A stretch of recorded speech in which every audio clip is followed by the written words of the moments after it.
Ang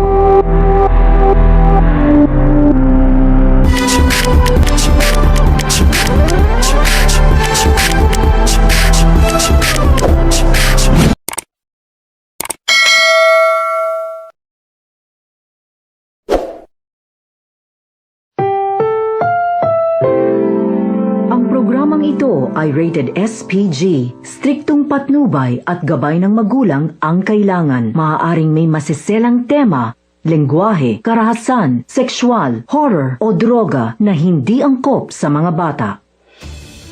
Kumusta mga kaseryanatics? Welcome back muli sa ating channel sa nalalapit na episode ng House of Lies.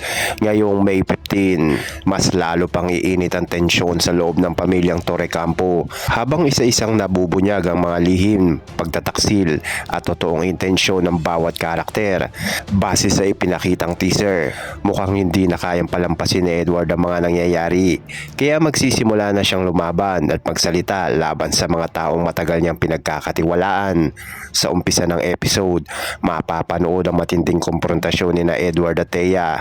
Makikita sa mga eksena na sobrang bigat na ng loob ni Edward matapos niyang mapansin na tila mas mahalaga nga kay Thea ang kayamanan, kapangyarihan at kontrol sa pamilya Torrecampo kaysa nga sa tunay nilang relasyon.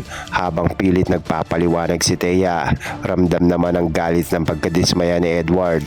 Tila tuluyan na nga niyang kinwestiyon ang tunay niya ng pagkatao ng babaeng minsan niya minahal. Habang lumalala ang sigalot nilang dalawa, lalo namang magiging makapangyarihan si Marge. Mapapansin na tila kontrolado na nga niya ang sitwasyon habang dahan-dahan niyang naiimpluwensya ng ilang miyembro ng pamilya.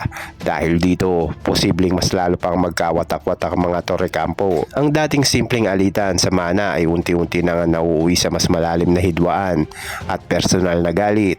Samantala, magkakaroon din ng tensyon kina Paolo, Regina at Alvin matapos lumabas ang panibagong impormasyon na maaaring magbago sa lahat ng kanilang pinaniniwalaan. Sa bawat revelasyong lumalabas, mas lalong nagiging komplikado ang sitwasyon sa loob ng pamilya.